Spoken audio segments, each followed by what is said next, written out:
स्वागत है आप सभी का एबी स्टार न्यूज में। मैं हूं आपके साथ जुबैर चौधरी। वक्त तो चला अपना उत्तरी साथ, जहां सबसे पहले बात करेंगे मथुरा में हुई विधि विधान के साथ गोवर्धन पूजा की। बता दें कि दिवाली के ठीक एक दिन बाद देश भर में गोवर्धन पूजा का त्योहार मनाया जाता है। गोवर्धन पूजा के दिन गोवर्धन भगवान की पूजा की जाती है और गिरिराज जी के साथ ही भगवान श्री कृष्ण की पूजा करने का भी विधान है। भारत के कई राज्यों में गोवर्धन पूजा को अन्नकूट भी कहा जाता है। वहीं भगवान श्री कृष्ण की जन्मस्थली मथुरा में सोमवार को गोवर्धन पूजा पर उत्साह देखने को मिला। मथुरा के द्वारकाधीश मंदिर में गोवर्धन पूजा के अवसर पर श्रद्धालु बड़ी तादाद में मंदिर पहुंचे और द्वारकाधीश भगवान की पूजा आराधना कर मनोकामना मांगी गई। वहीं सोमवती अमावस्या को होने के कारण श्रद्धालु काफी संख्या में यमुना में स्नान करने के लिए विश्राम घाट पहुंचे। यहाँ स्नान के बाद श्रद्धालुओं ने श्री द्वारकाधीश मंदिर में ठाकुर जी के दर्शन किए।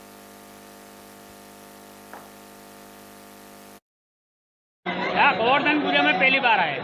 कैसा लग रहा है यहाँ आके आपको? बहुत अच्छी व्यवस्था है और बहुत अच्छे दर्शन हुआ। दर्शन का लाभ बहुत अच्छा मिला है। दर्शन का लाभ अच्छा, दर्शन का लाभ बहुत अच्छा मिला है और बहुत ही हमें यहाँ आने का जो मौका मिला है हमें बहुत अच्छा लगा।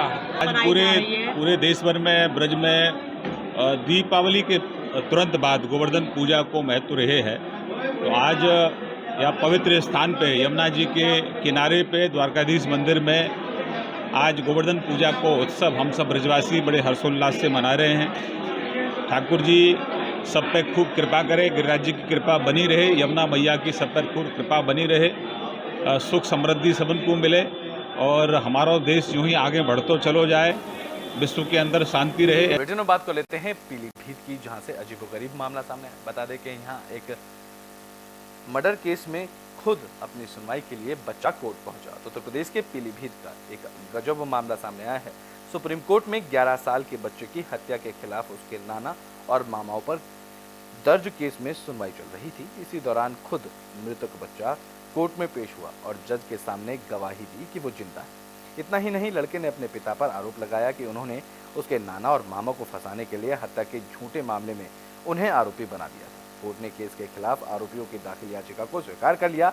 इस मामले में जनवरी से सुनवाई की जाएगी। पूरा मामला उत्तर प्रदेश के पीलीभीत के थाना न्यूरिया क्षेत्र के रफियापुर का बताया जा रहा है, जहां पीलीभीत में 5 लोगों पर बच्चे की हत्या का आरोप लगा था, जिसके बाद बच्चा खुद अपने ही मर्डर केस में सुनवाई के लिए कोर्ट पहुंचा। पुलिस पर आरोप है कि उसने एक जीवित बच्चे को मृत दिखाकर हत्या का केस दर्ज कर लिया। अब बच्चे ने हाईकोर्ट और सुप्रीम कोर्ट में खुद को पेश होकर अपने को जीवित बताया है, जिसके बाद सुप्रीम कोर्ट ने इस मामले में नोटिस जारी कर जवाब मांगा है। मेरे पिताजी ने लगाया, मेरे नाना नानी के ऊपर मेरे पिताजी ने आरोप लगाया कि मैं मर चुका हूँ, मैं आपके सामने हूँ। हमारी लड़की थी तो भानु प्रकाश मारते थे, हमारे तमाम उसको इसके दौरान मार की उसकी मौत हो गई। उसके बाद में साहब ये लड़का 6 महीने का था जब से हम पाल रहे थे साहब। इसके मर्डर का केस हम लोगों ने लगा रखा है। किसने लगाया है? भानु प्रकाश ने। मेरे पिताजी ने लगाया। तो बुलेटिन में बात अब बागपत की कर लेते हैं, जहां एक बहू पर सास ससुर और पति को पीटने का आरोप लगा है। तो बागपत में दबंग बहू की दबंगई का मामला सामने आया। बता दें कि बागपत के बिनौली थाना क्षेत्र की पुत्रवधू ने अपने दबंग भाइयों के साथ मिलकर अपने ही सास ससुर और अपने पति के साथ मारपीट की। आरोप है कि महिला ने अपने भाइयों के साथ मिलकर दुकान में तोड़फोड़ करते हुए पूरे परिवार को जान से मारने की धमकी दी। हालांकि पुत्रवधू का मामला जिला सत्र न्यायालय बागपत में विचाराधीन है। इसके बावजूद भी कानून की अवहेलना करते हुए महिला को ना तो पुलिस का डर है और ना ही न्यायालय का डर है। दरअसल बागपत के बिनौली थाना क्षेत्र के ओमपाल ने अपने बेटे की शादी 5 साल पहले की थी। आरोप है कि शादी के समय किसी और लड़की को दिखाया गया था और शादी दूसरी लड़की से करा दी गई। इतना ही नहीं, उस लड़की की शादी पहले से हो चुकी है, जिसमें 6 लाख लेकर समझौते के बाद तलाक हो गया था। शादी के बाद से ही महिला ने अपने दबंग भाइयों के साथ मिलकर परिवार पर रौब जमाते हुए उन्हें परेशान करना शुरू कर दिया और अपने भाइयों के साथ मिलकर अपने ही सास ससुर और पति के साथ मारपीट करनी भी शुरू कर दी। पीड़ित परिवार ने थाने में प्रार्थना पत्र देकर शिकायत की, लेकिन पुलिस ने दबंग महिला के खिलाफ कोई कार्रवाई न होने पर पीड़ित परिवार ने न्यायालय की शरण ली, जहां उनका मामला विचाराधीन है। अब देखना दिलचस्प होगा कि इस दबंग महिला के खिलाफ क्या कार्रवाई होती है और कब तक पीड़ित परिवार को न्याय मिलता है।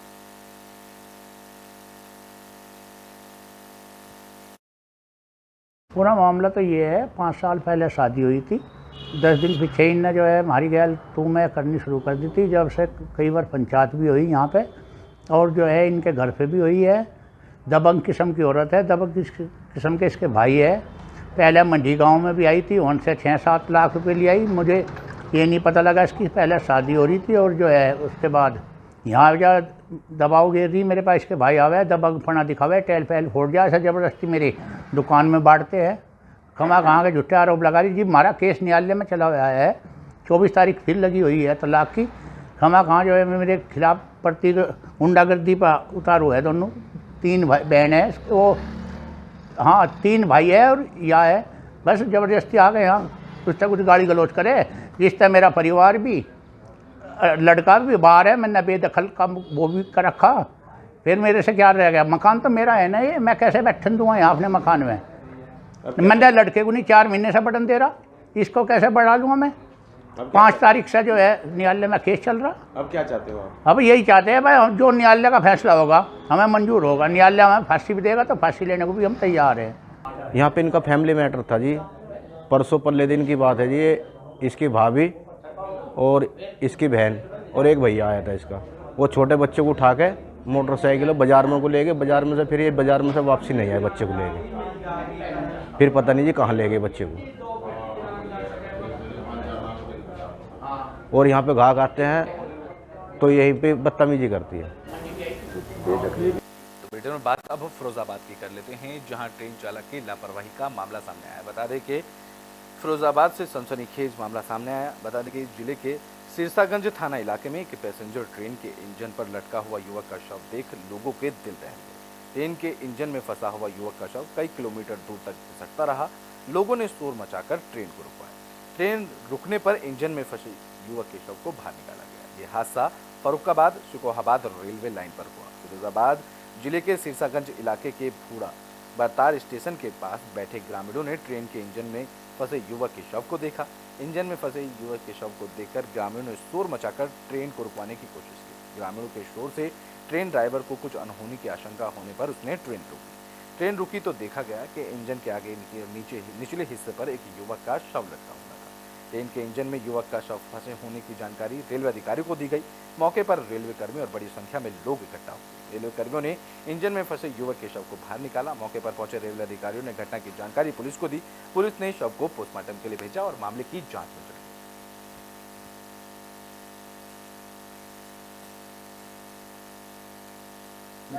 सर हम वहाँ पे आगे बैठे थे आम के पेड़ के नीचे, तो ट्रेन आ रही थी उधर से, तो हमने देखा कि उस पे एक आदमी लटका हुआ है इंजन पे।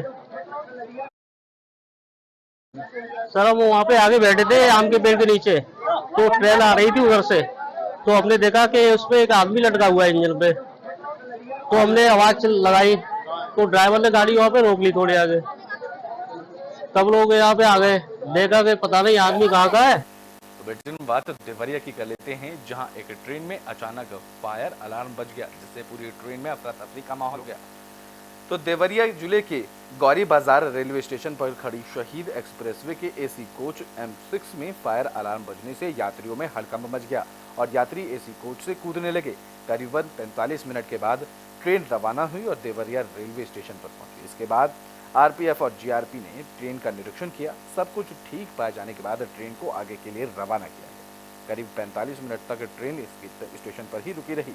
इसके बाद यात्रियों ने कुछ राहत की सांस ली। दरअसल बताया जा रहा है कि गौरी बाजार रेलवे स्टेशन के पास एक खेत में पराली जलाई जा रही थी, जिसके धुएं से ट्रेन का फायर अलार्म अचानक बज गया, जहां कोच में अफरा तफरी का माहौल हुआ। अलार्म बजने से ट्रेन में मौजूद बच्चे और महिलाएं घबरा गए, जिसके बाद पूरी ट्रेन का निरीक्षण किया गया। अभी जो खेत के धुआं है ना, इसके कारण जो है सेंसर में धुआं गया है, उसके कारण जो है काफ़ी लोग घबरा गए, कह रहे आग लग गया बोगी में। उसी के कारण जो है अभी रोक दिया गया था। अभी जो है फिर मामला शांत हुआ है, तो देख लीजिए कैसे क्या। ये ट्रेन कहाँ से कहाँ आ रही है? ये तो आ रही है अमृतसर से जयनगर तक जाएगी, दरभंगा जयनगर। क्या नाम है इस ट्रेन का? इस ट्रेन का नाम है सही।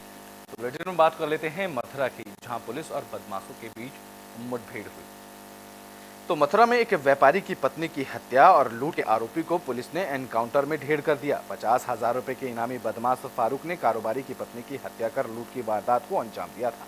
जानकारी के मुताबिक मारे गए बदमाश फारूक ने मोहसिन के साथ मिलकर 4 नवंबर की देर रात को गुरु कृपा विलास कॉलोनी में कारोबारी कृष्ण कुमार अग्रवाल की पत्नी कल्पना अग्रवाल की हत्या कर दी थी और उन्हें बुरी तरह पीटा था। इसके बाद यह बदमाश घर में रखा कैश और ज्वेलरी लेकर फरार हो गए थे। हैरानी की बात यह रही कि फारूक ने जिस ड्राइवर के साथ मिलकर इस लूट की वारदात को अंजाम दिया था वो कारोबारी कृष्ण कुमार अग्रवाल का ही ड्राइवर था। सीसीटीवी और सर्विलांस की मदद से पुलिस ने सबसे पहले व्यापारी के ड्राइवर मोहसिन को गिरफ्तार किया, उससे पहले जेल भेज दिया, जिसके बाद बीती रात फारूक को पकड़ने की कोशिश कर रही यूपी पुलिस की एसओजी टीम के साथ उसकी मुठभेड़ हो गई। जवाबी कार्रवाई में पुलिस की गोली लगने से फारूक घायल हुआ, जिसे इलाज के अस्पताल में भर्ती कराया गया, जहां डॉक्टरों ने उसे मृत घोषित कर दिया। पुलिस ने इस मुठभेड़ के बाद 21,88,000 रुपए कैश, हीरे और सोने के आभूषण, लूटी हुई टोयोटा इनोवा कार और गोलियां बरामद की। टीमों ने घेराबंदी की थी। घेराबंदी के उपरांत अपराधी अपने आप को घिरता पाते हुए पुलिस टीम पे उसने लगातार फायरिंग की और आत्मरक्षार्थ जवाबी कार्रवाई में उस अपराधी को भी गोली लगी थी। उसके पास से जो घटना में लूटी गई आबादी की इनोवा क्रिस्टा कार थी वो भी बरामद हुई है। एक बैग बरामद हुआ। बैग में कुल 21,88,000 रुपये नगद और डायमंड, गोल्ड और अन्य ज्वेलरी उसमें से बरामद हुई। घटना में अपराधी द्वारा प्रयुक्त असलाहा तथा कारतूस वहाँ से बरामद हुआ। पूर्व में इस घटना में जो ड्राइवर था मोहसिन वो गिरफ्तार करके जेल जा चुका है। इस तरह तो बुलेटिन बात अब कासगंज की कर लेते हैं, जहां एक युवक का शव संदिग्ध परिस्थितियों में घर पर मिला, जिसके बाद पुलिस मौके पर पहुंची और जांच में जुट गई। तो कासगंज में किराएदार के एक महिला के अवैध संबंधों का विरोध करने का खामियाजा मकान मालिक को अपनी जान देकर चुकाना पड़ा। हमलावरों ने घर में सो रहे मकान मालिक की हत्या कर दी, वहीं उसकी पत्नी को भी गंभीर रूप से घायल कर दिया। दरअसल पूरी घटना कासगंज सदर कोतवाली क्षेत्र के गंगेश्वर कॉलोनी की है। ऑटो चलाकर अपने परिवार का भरण पोषण करने वाले हृदय मोहन सक्सेना का शव उनके मकान में ही बिस्तर पर पड़ा मिला। वहीं बेड पर बगल में उनकी पत्नी बेहोश की अवस्था में मिली। घटना की जानकारी उस समय हुई जब सुबह उठने पर मृतक हृदय मोहन का बेटा युवराज माता पिता को उठाने पहुंचा। उनके ना उठने पर उसने पड़ोसियों को घटना की जानकारी दी, जिसके तत्काल बाद घटना की जानकारी पुलिस को दी गई। मौके पर पहुंची पुलिस ने जांच की तो पाया गया कि हृदय मोहन की मौत हो चुकी है और उनकी पत्नी बेहोश है और घायल है। आनंद फानन में घायल महिला को जिला अस्पताल में भर्ती कराया गया। इस दौरान एसपी सौरभ दीक्षित ने बताया है कि सोमवार की सुबह मिली जानकारी से कि गंगेश्वर कॉलोनी के रहने वाले ऑटो चालक हृदय मोहन सक्सेना का शव उनके घर में संदिग्ध परिस्थितियों में पड़ा हुआ है। साथ ही उनकी पत्नी की बेहोशी की अवस्था की भी जानकारी मिली। उनके दोनों बच्चे सुरक्षित हैं। उन्होंने बताया कि घटना की गंभीरता को देखते हुए तत्काल पुलिस और फॉरेंसिक टीम को मौके पर बुलाकर सबूत इकट्ठा किए गए और अब पुलिस आगे की कार्रवाई में जुट गई। देखिए, आज सुबह थाना कासगंज पे एक सूचना मिली थी कि गंगेश्वर कॉलोनी के रहने वाले हृदय मोहन सक्सेना, जो कि ऑटो चला के अपना जीविकोपार्जन करते हैं, इनकी मृत्यु हो चुकी है। संदिग्ध अवस्था में इनका जो शव है उनके घर में पड़ा हुआ है। साथ ही इनकी पत्नी उनकी जो है वो घायल है और जो साथ में 2 बच्चे रहते हैं वो इनके घर में ही, लेकिन बच्चे सुरक्षित हैं। तत्काल इस घटना की गंभीरता को देखते हुए स्थानीय पुलिस, सभी हमारे सीनियर ऑफिसर्स पूरी यूनिट मौके पे गई। मौके से जो है भौतिक प्रदर्श एकत्रित कर लिए गए हैं। जिला अस्पताल में यहाँ पे जो मजरूर हैं उनका इलाज कराया जा रहा है। प्रथम दृष्टया जो पूछताछ हुई है महिला से, उन्होंने बताया है कि उनके घर में पहले किराए पर रहने वाले एक व्यक्ति तथा उसके साथ अवैध संबंध एक महिला के थे, जिसके चलते इन लोग। तो बेटे हम बात तो संभल की कर लेते हैं, जहां दिन दहाड़े महिला की हत्या का मामला सामने आया। तो संभल जिले में दिन दहाड़े महिला की गर्दन काटकर हत्या कर दी गई। जानकारी के मुताबिक घटना के समय पति अपने बेटे को लेकर घर से बाहर गया था। जब वो वापस लौटा तो पत्नी की खून से लथपथ लाश चारपाई पर मिली। दरअसल ये पूरा मामला संभल की सदर कोतवाली क्षेत्र के मोहल्ला नाला का है। घटना की जानकारी मिलते ही मौके पर पुलिस पहुंची, जहां एसपी ने घटनास्थल का मुआयना किया। वहीं फॉरेंसिक टीम ने घटनास्थल से सबूत इकट्ठा किए। पुलिस ने मृतक महिला के शव को कब्जे में लेकर पोस्टमार्टम के लिए भेजा और पुलिस अब आगे की जांच पड़ताल और कार्रवाई में जुटी। पुलिस को सूचना मिली कि एक महिला जिसका नाम रौनक पत्नी शहनवाज है का शव अपने ससुराल स्थित घर में पड़ा हुआ है तथा उसके गले पे किसी धारदार हथियार से चोट की हुई है। इस सूचना पर तुरंत थाना पुलिस तथा मेरे और फील्ड यूनिट द्वारा घटनास्थल का निरीक्षण किया गया और शव को पंचायतनामे की कार्रवाई करते हुए पोस्टमार्टम के लिए भेजा गया है। घटना आसपास से जानकारी करने पर यह पता चला है कि 11 बजे की घटना थी तथा यह मृतका अपने पति के साथ अपने ससुराल से अलग एक किराए के घर में रह रही थी। बात फिरोजाबाद की कर लेते हैं, जहां पुलिस को बड़ी सफलता हाथ लगी है। पुलिस ने महिला की हत्या का खुलासा कर दिया। तो फिरोजाबाद के थाना आराम क्षेत्र में 8 नवंबर को एक व्यक्ति का शव कुएं में मिला था, जिसकी पहचान रामविलास नाम के एक व्यक्ति के रूप में हुई थी। जब इस हत्या को लेकर एसएसपी ने टीम गठित की और टीम ने इस मामले का खुलासा किया तो ये मामला अवैध संबंधों का निकला। दरअसल रामविलास की हत्या करने वाले अभियुक्त दर्शन सिंह की पत्नी से अवैध संबंध थे। एक बार दर्शन सिंह ने अपनी पत्नी और रामविलास को आपत्तिजनक स्थिति में देख लिया था, तब उसने सारी बात अपने भाई को बताई। फिर दर्शन सिंह ने और उसके भाई ने अपनी पत्नी से कहकर रामविलास को अपने घर बुलाया और जिसके बाद दोनों ने मिलकर खुरपी से काटकर युवक की हत्या कर दी। हत्या के बाद शव को ठिकाने लगाने के लिए दोनों ने मिलकर शव को कुएं में फेंक दिया था, जिसके बाद पुलिस ने जांच में कुएं से शव को बरामद कर लिया। पुलिस ने दर्शन सिंह और उसके भाई को गिरफ्तार कर लिया और उसकी फरार पत्नी को पुलिस अब तलाश करने जुट गई।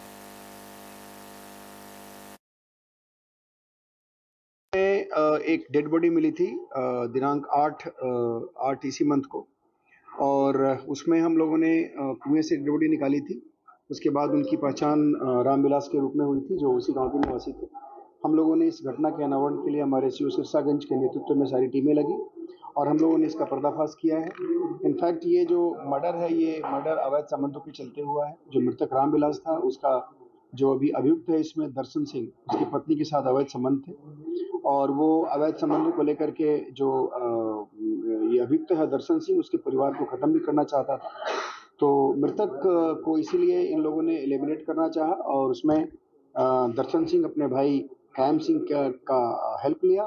कैम सिंह, दर्शन सिंह और उसकी पत्नी तीनों ने मिलकर यानी जिस दिन डेड बॉडी मिली थी 8 तारीख को, उससे 3 दिन पहले 5 तारीख को उसकी अपने घर में बुलाकर रात में 8 बजे के आसपास हत्या कर दी थी और उसके बाद डेड बॉडी को कुएं में फेंक दिया था। इसके बारे में हम लोग को 3 दिन के बाद जानकारी मिली थी और हम लोगों ने इसमें वर्कआउट किया।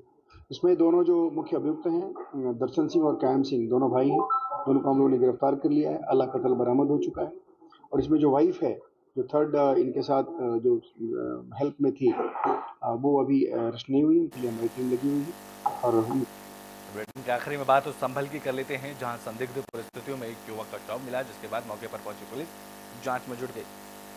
तो संभल में संदिग्ध परिस्थितियों में युवक का शव मिला। युवक के शव मिलने से क्षेत्र में हड़कंप मच गया। बता दें कि असमौली थाना क्षेत्र के गांव टांडा निवासी अनिल अचानक घर से गायब हो गया था, जिसके बाद ग्रामीणों को युवक का शव संदिग्ध परिस्थितियों में मिला, जिसकी सूचना पर थाना पुलिस को दी गई। जहां मौके पर पहुंची पुलिस ने शव को कब्जे में लेकर पोस्टमार्टम के लिए भेजा और आगे की जांच में जुटी।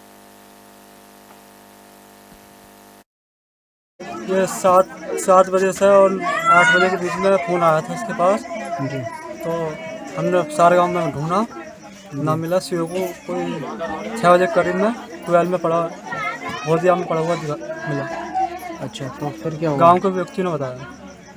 तो अब क्या हुआ फिर?